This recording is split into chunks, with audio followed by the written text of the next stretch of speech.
Hello, everybody, and welcome to the podcast episode number 11. Mm, Coincidentally, the date is 11th of January and time is 3:29 p.m. India. It is New Delhi.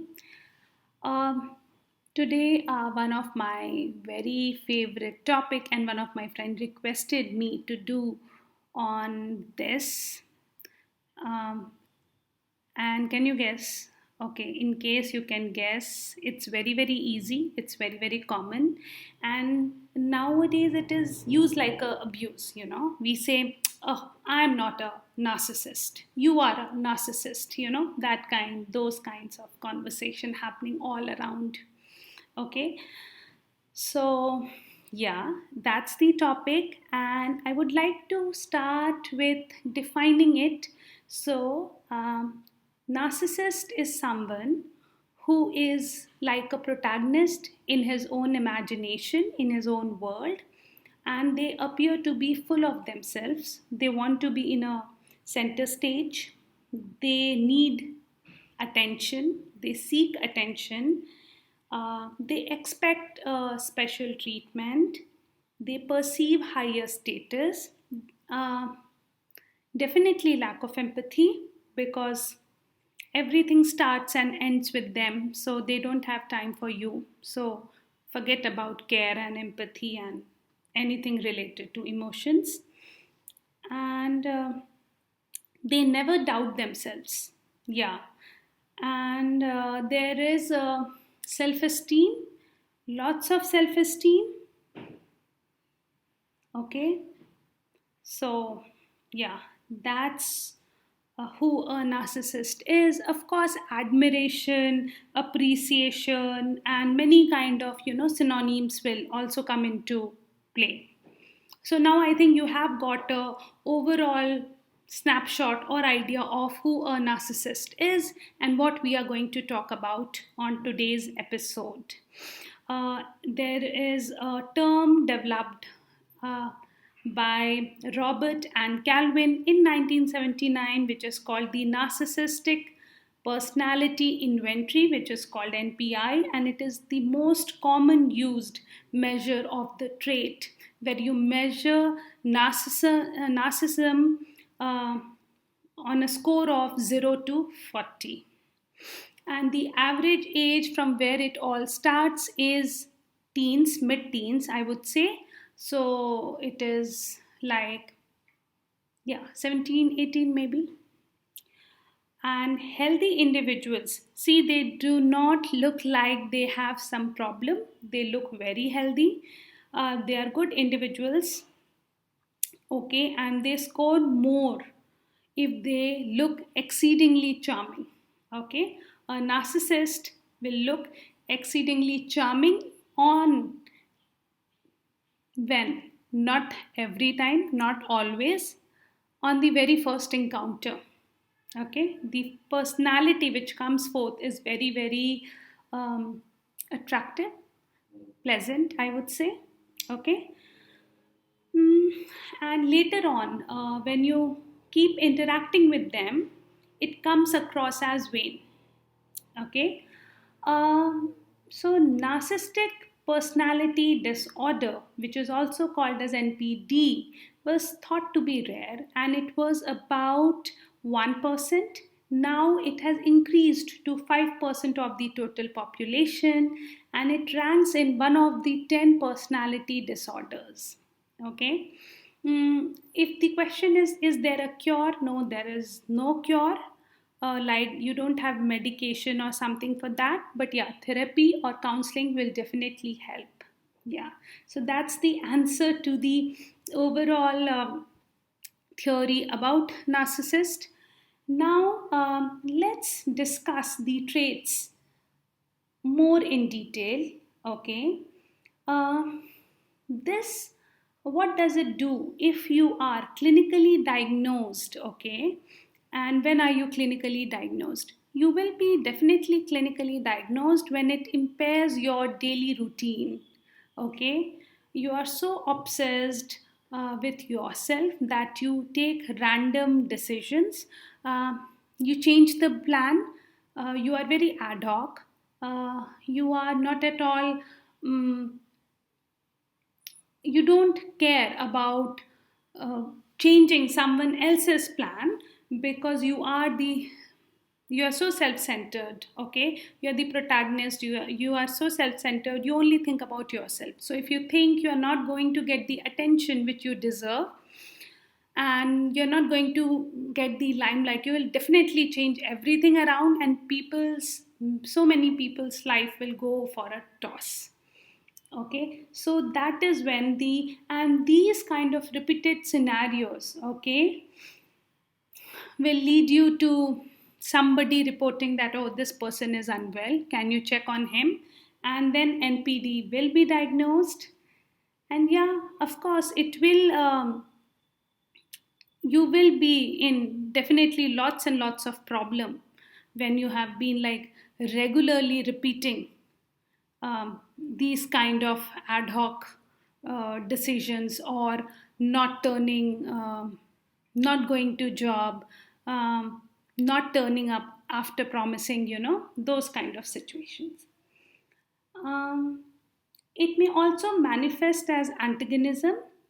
It is definitely fueled by grandiosity, and that is why we have also, in the later part of the episode, I will also talk about the types of narcissistic qualities. Grandiosity is definitely the first and the major one, where everything looks grand, like I am a king and the world should revolve around me. Um, with being a king, the very normal behavior of seeing everybody as inferior to oneself is common, uh, and maybe tolerant of disagreement or questioning. Sorry, intolerant of disagreement or questioning. Yeah, that person is definitely intolerant of any kind of disagreement, because that person only wants to listen, yes, okay, nice words, and somebody who agrees to everything he or she does. Okay, that kind of person, and doesn't like to be questioned at all. Okay, so the next question. So what I have done is I've asked few questions to myself and I've tried answering them. And in the end, if you feel you have questions, you can write to me at Preeti, PRRITI at the rate blinkofanie.in, BLINKOFANEYE.in. I asked myself, do narcissists know they are narcissist? And the answer is very, very simple, that there was a very interesting survey which says people who um, affirmatively say yes to this single question are definitely narcissist. Now that's very, very hilarious, I would say, that they accept, yes, I am. And you would definitely think they are joking, or it's like they have a very good sense of humor, but in actual means they are accepting who they are. Okay, now how to handle a narcissist. A relationship with a narcissist can be deeply frustrating and distressing, and I would vouch on that because I have been in such relationship myself, so I know. And everything which I'm going to speak or which I'm speaking is direct from my heart and soul. Okay, so in their quest of control and admiration, narcissistic people may manipulate and exploit others. Okay, so to prove their point, they can go till any extent, damaging their self esteem and even aiming to alter the sense of reality. Now, I can completely relate with the point altering the sense of reality.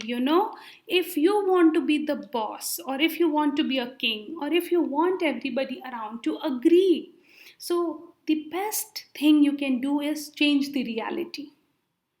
Tweak the reality, no questions asked, no ruckus done, nothing, plain simple peace restored. and everybody is happy. Okay, so that's what they do. Now, how to handle a narcissist?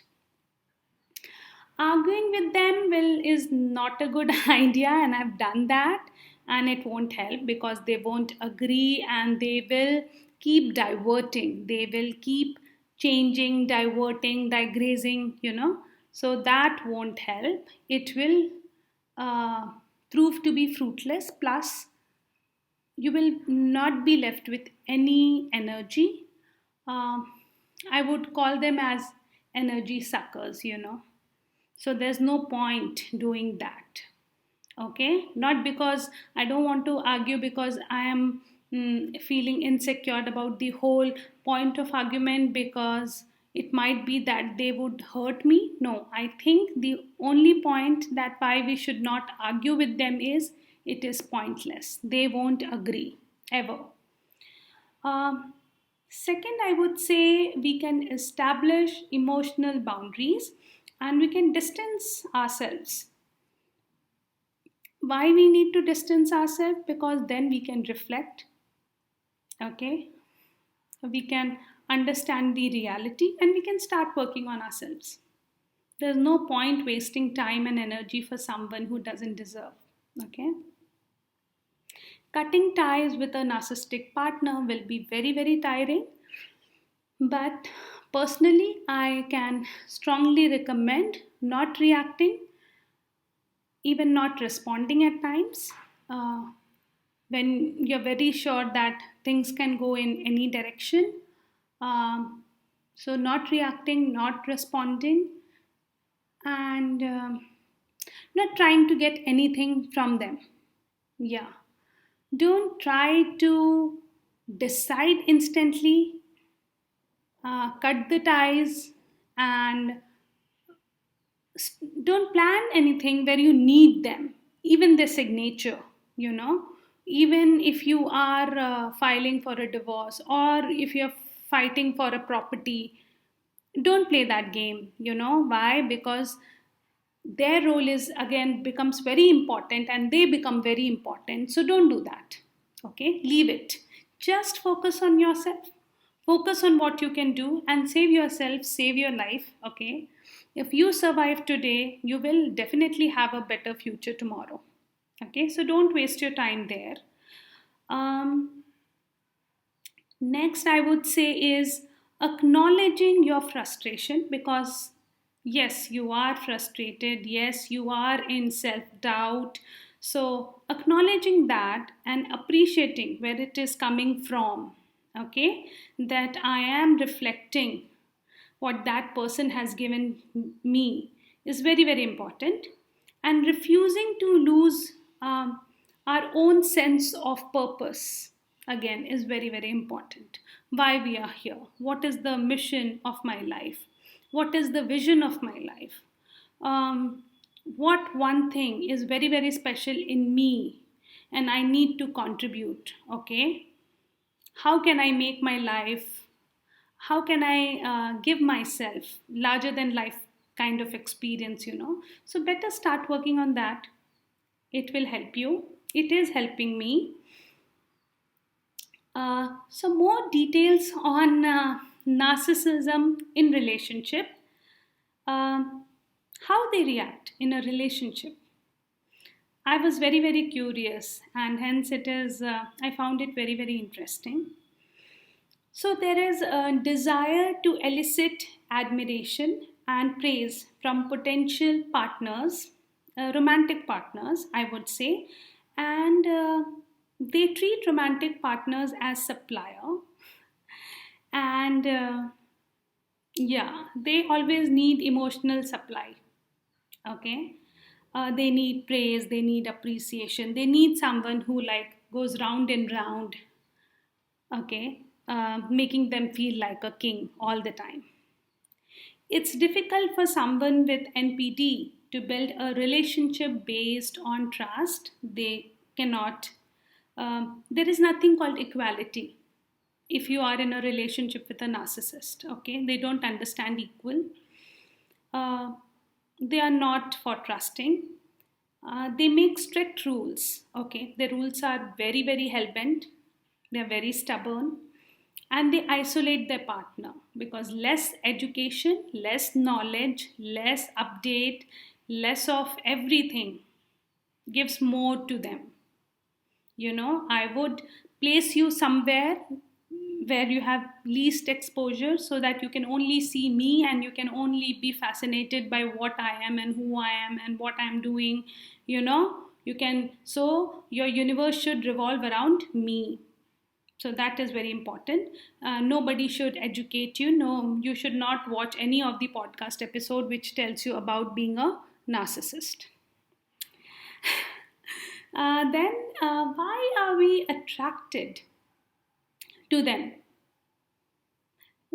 Because as human, we like something which is flawless. We like something which is beautiful, strong, nice in the very first encounter. Yes. Okay. The very first meeting, we find someone who is very strong, has good self-esteem, we will definitely fall for that guy or girl. Okay. Now, this is really getting interesting. So I have put down few points to tell what are the benefits of being a narcissist. It was very, very important because what if tomorrow I am diagnosed for NPD? I have to justify my work and I have to feel better. Okay, that I did an episode on being a narcissist, and I also spoke about benefits of being a narcissist. Okay, so benefits of being a narcissist. The researchers of NPD who found NPD, which is narcissist personality disorder, which is NPD, they found that increased mental toughness, performing well in high pressure jobs, situations, higher achievement in school and on the job, a heightened sense of self worth makes a person motivated and affirmative. Okay, and there are very low incidence of depression. See what a win-win situation. I just need somebody whose universe or world revolves around me, and that is being an Indian. I can tell you all girls life revolves around a guy. We love them so much, I can't even tell you. Okay, we are taught to love them like God. Okay, so it is very simple, and plus you have so many benefits. So what hurts? I can be a narcissist and still be very happy and contented in my life. Jokes apart, how to identify a narcissist boss? Okay, what I've done, I've tried to jot down all my problems, all my experiences of life, and I was completely in state of awe while I was doing studying this, and I was like, oh my god, this is like my soul coming out and speaking, and I am getting healed with each and every sentence which I'm uttering. So I have been, I had till date, after 16 years of experience, I would say I had 18 bosses. Okay, and of course lots of narcissist bosses. Yes. So how do you identify them? It's very simple. They are individual contributors. They don't want to work in a team. They want everything to go via them. Okay, that whatever you did, you better CC me, and when I am with your report and I am going for a meeting or I am meeting my boss, I would tell him that everything is as per what I told this guy. This guy is good for nothing, but I have been telling him do this, do that, and this is all my hard work.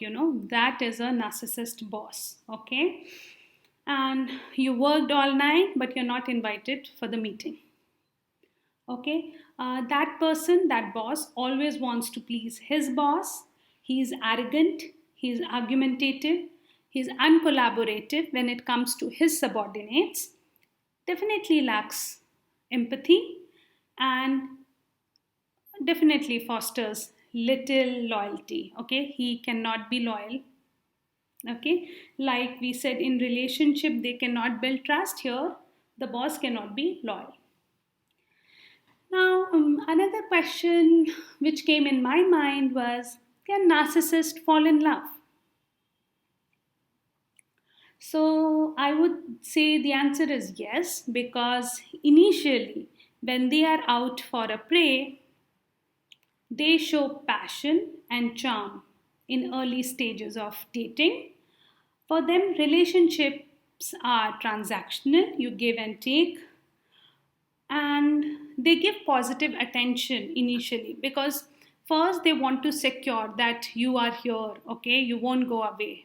So they do all positive things, okay, till the point you reach a stage where you are all like gaga about the person and you're like, oh, you are awesome, you are the best, okay.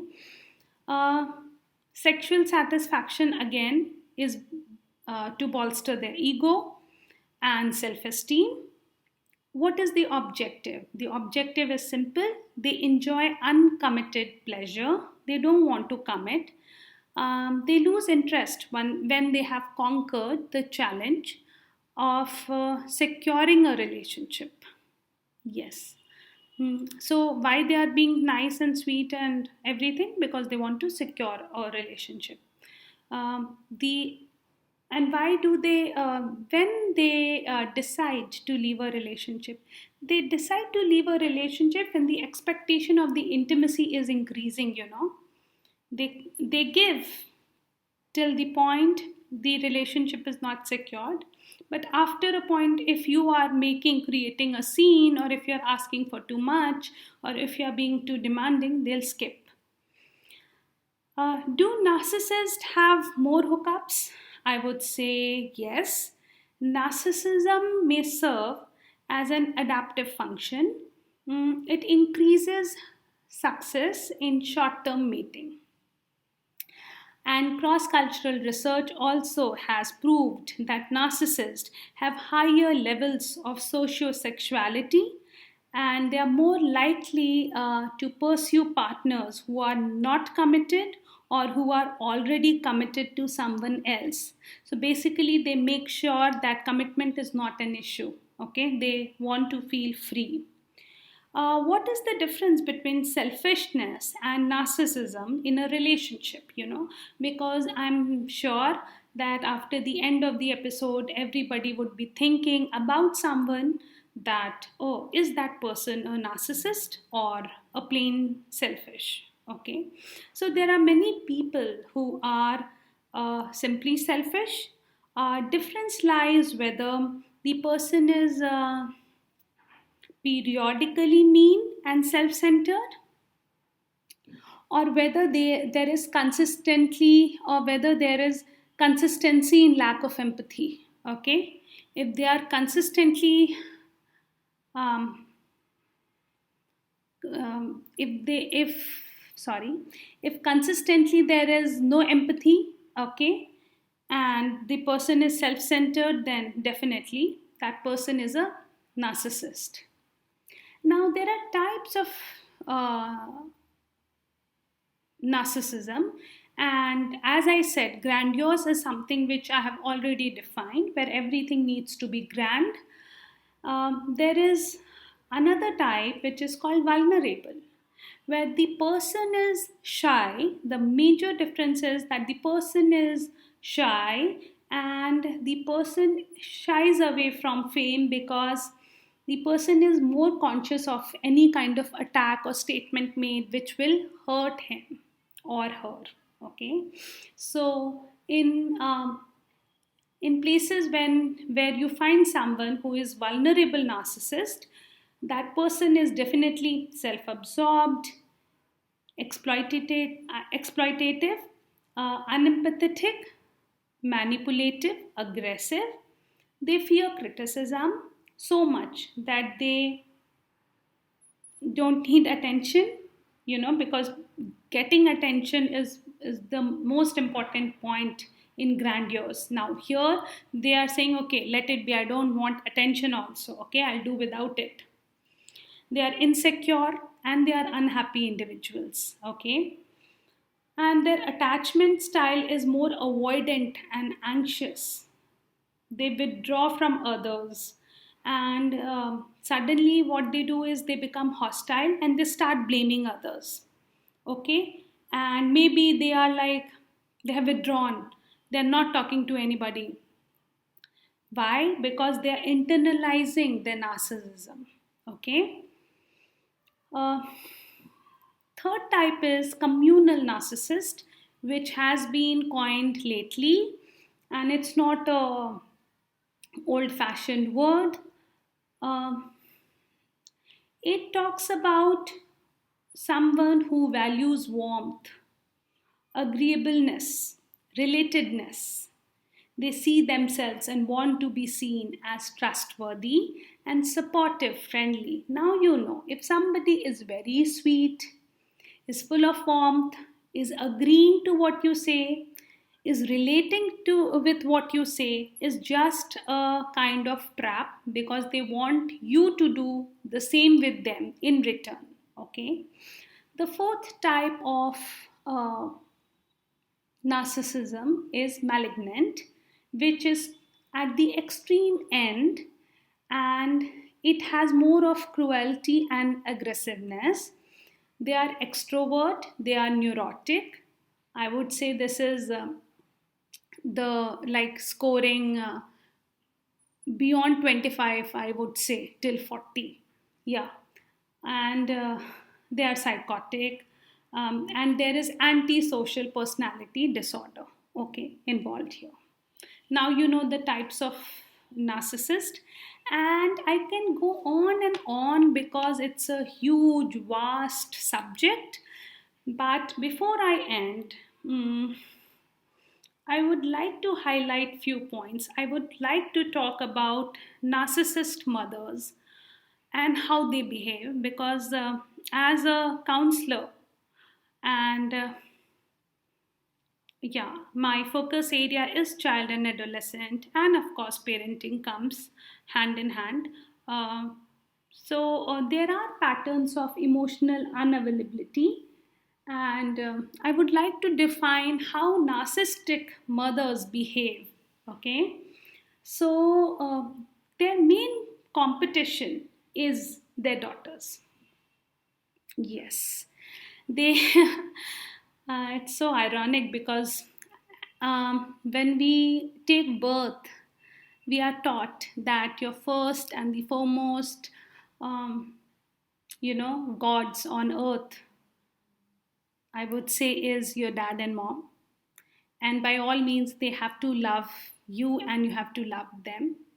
But I will agree to that, that everybody is not born lucky, but we can make ourselves lucky. We can turn lucky by making the right choices. And as a counselor, uh, I want to help people in making right choices and choosing right partners, be it friend, be it business, be it anybody.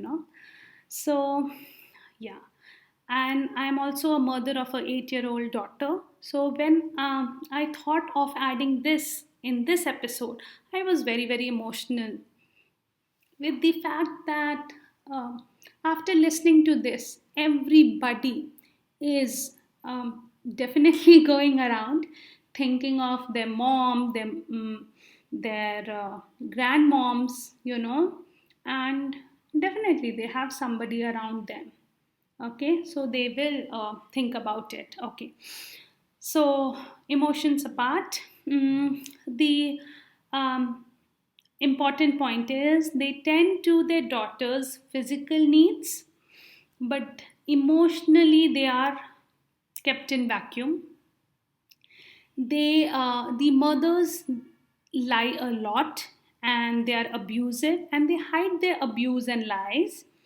They see their daughters as both threats and as annexed to their egos. Now, I would I would like to explain annex to the ego's word. It means that they treat their daughters as their subordinates, okay? And of course, they are emotionally unavailable. Through direction and criticism, they can harm them, making a mini self of them early in childhood. They also dislike traits of their own mothers. They prefer their son more, although they can harm them in more ways, like making them a replacement of a adult, okay, of an adult. So they can do this to their son. That son also grows up fast because son has to replace somebody who is like very important in their life, be it their husband or dad or somebody who is giving them lots of support, okay. Now, what happens to the daughter when she grows up? Daughter becomes insecure, cannot trust her own feelings and impulsiveness, concludes that it's her fault that her mother is displeased, unaware that her mother will never remain satisfied. She tries, she keeps trying. Often she feels she has no right to exist, and that is why, in many cases, you see suicides happening. She may feel defenseless and may not identify mistreatment, and later in life end up finding a partner or in laws who are mistreating her. She rarely feels accepted, or just being herself is a big deal to her. This shame within, because that my mother doesn't love me or my mother doesn't approve of who I am, becomes shame, which is compounded by hatred or anger towards mother. Mm, she somewhere also believes that her mother may be saying the truth, and maybe she is right that this girl is good for nothing. And the biggest burden which our society gives is, you have to love your mother, you have to love your parents, and your parents, your mother, have to love you back, you know. And this cycle of abandonment goes on and on and on, and it kills so many relationships, you know. We are all distorted individuals in this life. One damaged piece is damaging other, the other is damaging another, and this cycle goes on and on and on. And how is the dad reacting when all this is happening?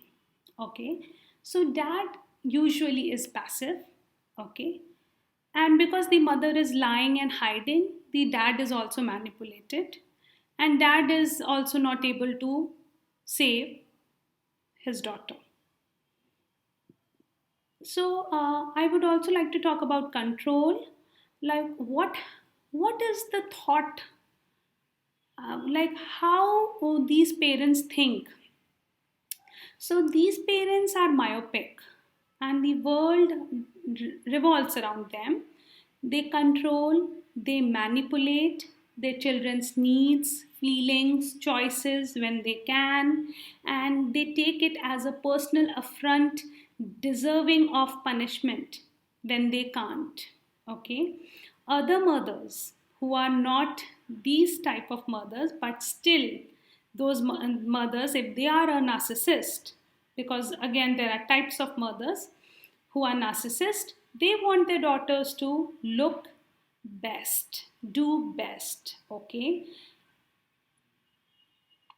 And what they do they appreciate, do they take care of them? No, they cripple them through criticism and control. And these daughters end up doing what? End up entering a relationship which is controlling, getting a life partner which is controlling, or if they are in workplace or wherever they are definitely into power struggles. So I can go on and on and on because this is a vast topic. But if you liked this episode, do let me know, write to me, and then I will think of making another episode on this, but not now. The next episode has to be different. So, thank you so much. It was nice talking to you guys. I loved it. I hope you liked this episode, and I'm sure you are appreciating the hard work which I am putting in. Thank you so much. Goodbye. Take care.